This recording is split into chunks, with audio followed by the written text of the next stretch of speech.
Now, behind the snap ring plier, or behind the snap ring, there is a very thin washer. Then another very thin washer and a gear. And on the other side of the gear is a very thin washer. So there should be 3 thin washers total on that one. And that has a good bit of play in it, which is fine. Perfectly fine because that gear's removed. So now you may be wondering how we're going to get these out without stripping the heads. Well, let me show you.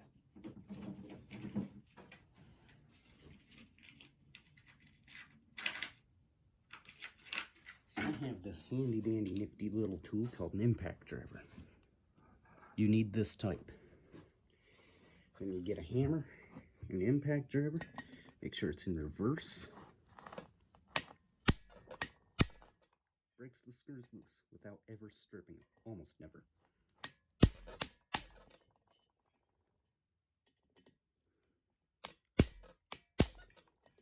Do not try to use an electric impact on these.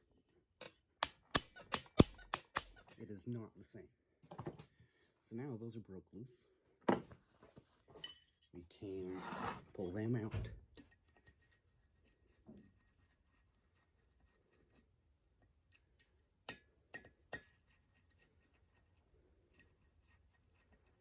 There are just these 2 screws here. No washers. And this little plate. Oopsies.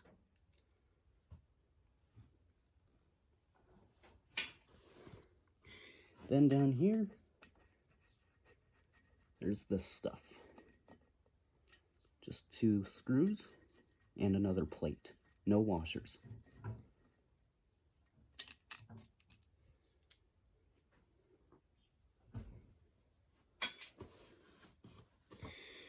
Then, for the crank.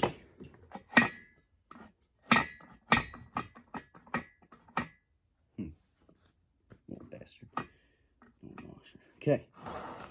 So we need to bend the tab down on this bolt here. Just like we did before on the clutch.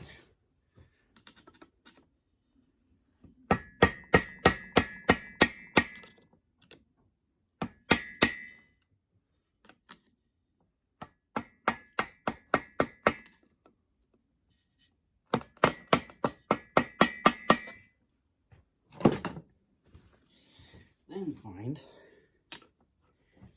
a socket big enough to pull that off.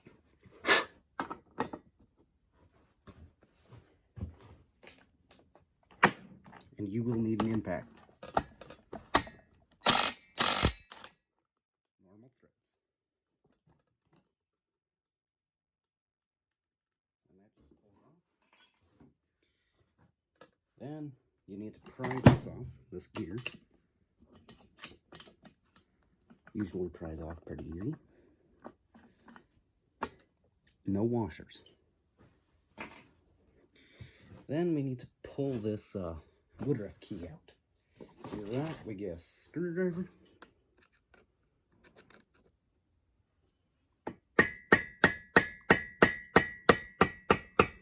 Normally this works pretty good.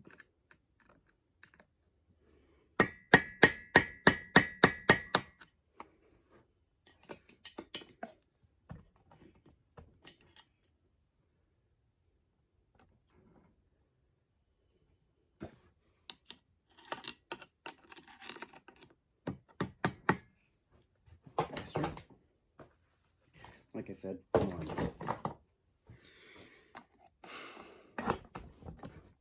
there. Now we have a woodruff key out. Save that. And yes, we do need to take it out. Then we get our little injection nozzle. Take it out, don't lose it. Then we will take these 6 screws out with the impact driver.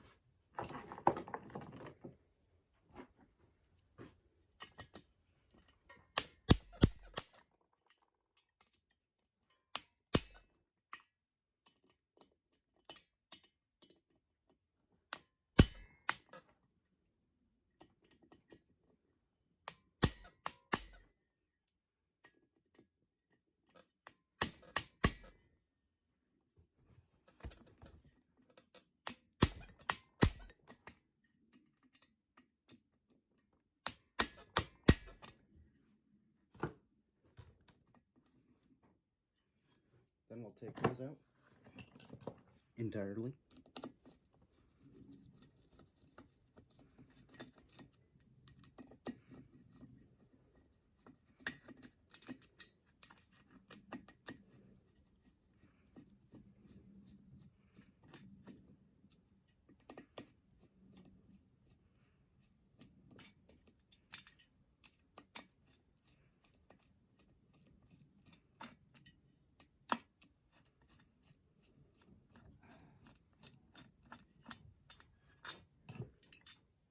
There should be 6 of them.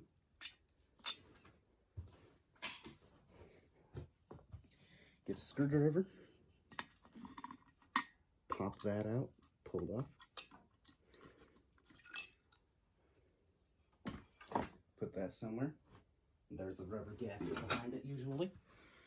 Like always. An O-ring, nice and big. Then we pull the disc off, our rotary valve disc. And make sure you know where it is. So that's top dead center right there. Now we can time it later. I don't really care to look where it is. I never have, never do, because I know how to time them. So then we can go over to the other side.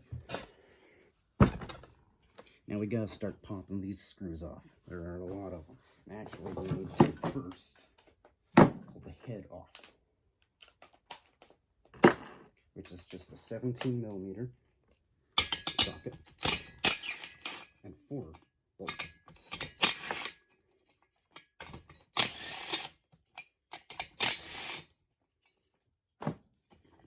And the head just pops off, like so.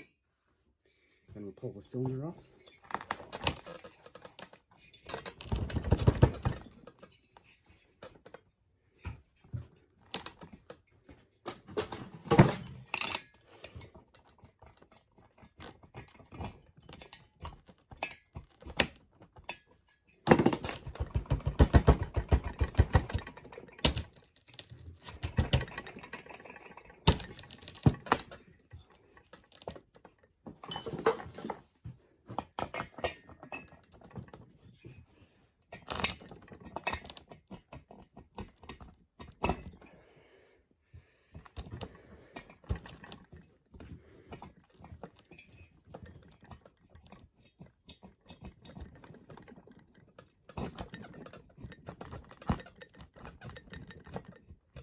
They usually aren't stuck like this, but sometimes they are. Sometimes they are much worse. I've fought them for up to 2 hours before.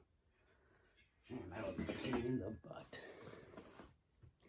So we don't scratch up the piston, nah, heck, we're gonna leave it like that for now. So, then we will break all these screws loose.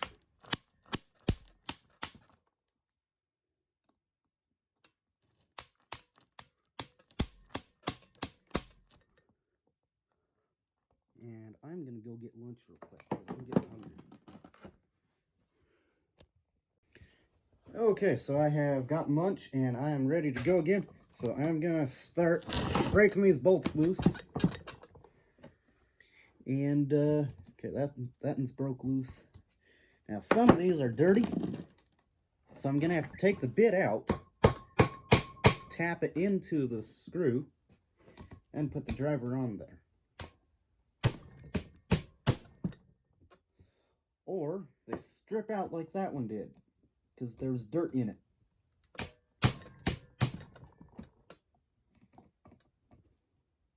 Which doesn't happen very often, but it does occasionally happen.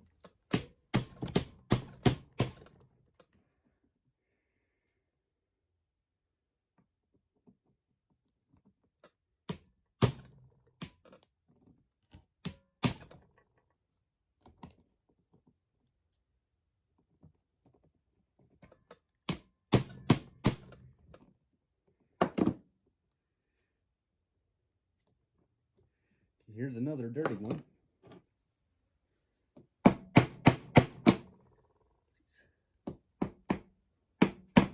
And there's no real effective way that I have to clean these out.